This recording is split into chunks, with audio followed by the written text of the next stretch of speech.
Hello everyone, thanks for joining. So, after 14 hours of dodging, striking, and squeezing through impossibly tight spaces was the final verdict. Night in a tight space delivers a strong deck building experience with tactical depth and satisfying combat mechanics. But at the same time, it traps itself in repetition. The roguelike loop lacks variety. The UI fights against you more than the enemies do. And while the strategy is engaging, the game's world feels static rather than evolving. But despite all that, I kept playing. Let's break it down why.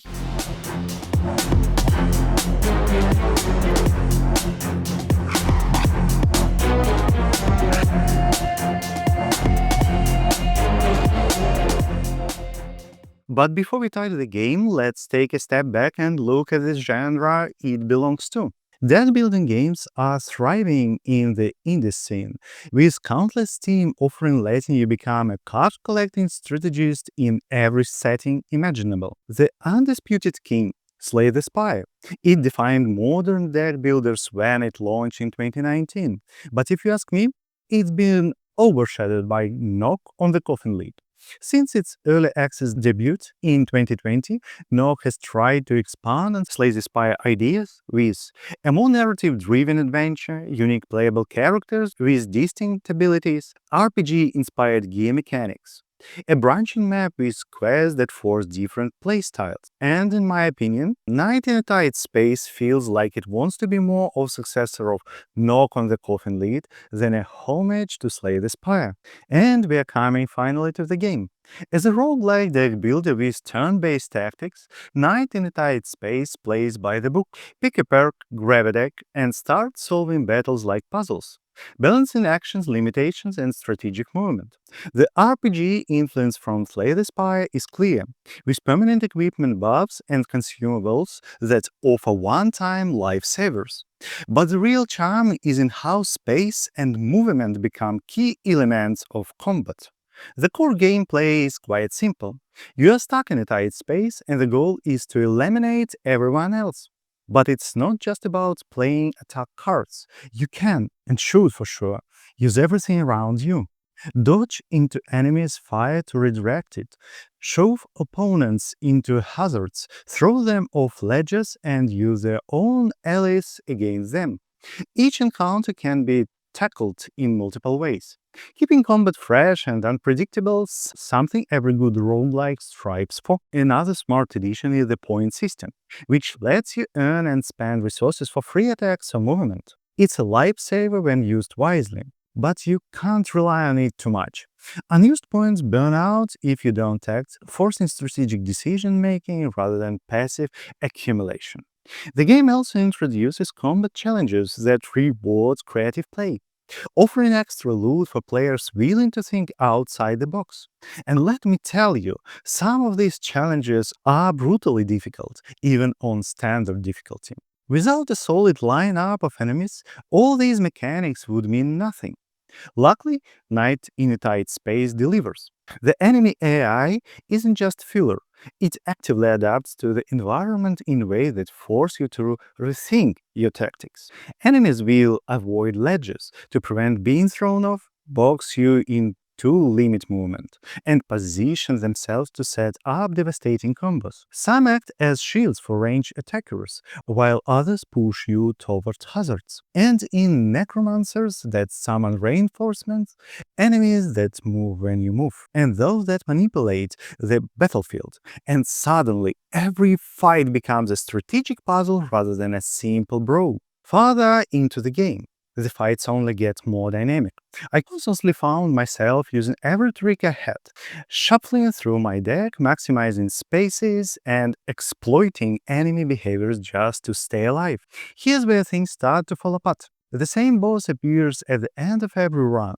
No variations, no twists, no surprises. After a few playthroughs, it feels more like a routine than a challenge, where the boss mix up. Changing conditions, different arenas, even slight variation would have helped keep the final encounter interesting. Halfway through, the game introduced a team-based mechanic, letting you recruit allies with unique abilities. At first, this seems like a great way to expand tactical depth, using team members to set up combos, knock enemies between each other, or trap them in unavoidable damage. And for the first couple of runs, it's really fun. But that's it. No evolution, no special team attacks, no real synergy beyond positioning tricks. Once you've mastered the basics, the system stagnates. With a little more depth, maybe team-based abilities or class-specific interactions, it could have been something special. Unlocking new cards or experience feel more like a green than a reward. Less than half of 300 plus cards are available from the start, and new ones unlock at a snail's pace. The progression system feels slow and restrictive, limiting deck customization instead of encouraging experimentation. And when you finally get a full pot, you can't build a deck specifically for each character.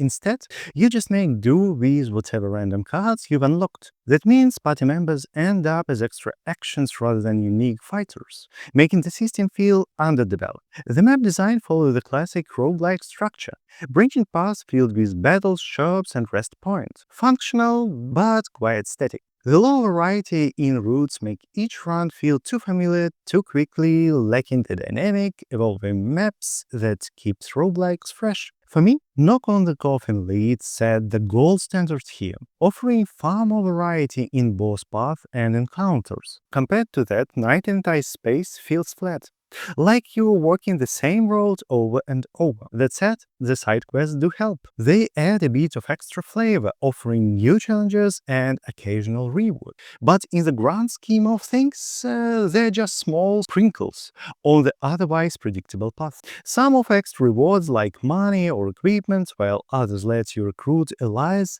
for free. A risky mission mechanic even forced you to adjust your tactics, since you have to protect civilians while fighting. It's a small but appreciated shake-up that keeps the game from feeling too repetitive. Night in a Tight Space nails the combat depth and enemy AI, but stumbles with its bosses, progression, and party system. The core gameplay loop is fantastic, but long-term replayability suffers due to repetitive encounters and a lack of late-game variety. Still, if you love deck building tactics, it's worth checking out. You just might hit a ceiling sooner than expected. And coming to the UI, and this is the biggest terrifying part of this game. Everything I praised earlier gets instantly challenged by our glaring issue, the design choices. From the moment you launch the game, it's clear. The paper style aesthetic was a mistake.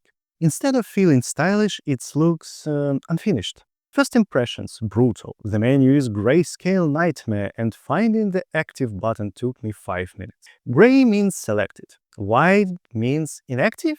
Who thought that this was intuitive? Every menu feels like an unnecessary puzzle, and not the fun kind. Then comes the deck building screen where things somehow get worse. The left side, static, is dull and washed out, while the right side, deck, is an explosion of colors. It's so visually unbalanced that reading card effect is a struggle.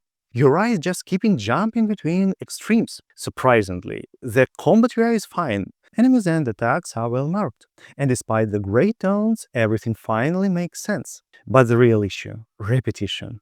The first 10 locations barely changed, making early games runs feel dull fast. Verdict: UI and colors? Confusing, frustrating, and visually unbalanced. Level design? It's absolutely fine, but early game repetition kills the excitement. If you can survive the UI, there's a great game underneath. But whoa, they did not make it easy to laugh at first sight. One of the pleasant surprises at the beginning was the storytelling. My lovely Nog, the Coffin lead, comes to the stage as an evolution of Slay the Spire. I started the game in Tower, bartender immediately throwing shade at me, setting the tone for the scene like an intriguing fantasy narrative. Good, evil, and plenty of grey morality in between. It pulled me in, and I was actually excited to see where it would go. But fast forward an hour, and I was frantically mashing the skip button. Why? Repetitiveness, again. The same long-winded conversation play every single run, with no option to condense dialogue or highlight key choices. What started as an engaging story quickly became a chore. And it's not just the early game. This problem persists throughout the game. Even on later levels, I found myself skipping dialogue out of habit rather than engaging with it. Story potential, great at first. Witty, immersive, and intriguing. Execution, ruined by repetition, no effort to streamline dialogue for multiple runs. What could have been a strong narrative hook ends up being another skippable wall of text. A missed opportunity, what I feel. The sound design wants to be grand, elevating the battle dynamics with intensity. But in reality, I turned it off pretty fast. The music feels draining rather than inspiring, and the combat effects pure plastic. Every attack sounds like someone aggressively slapping a stack of papers. Not exactly the pulse pounding energy boost I was hoping for. And what to say in the end?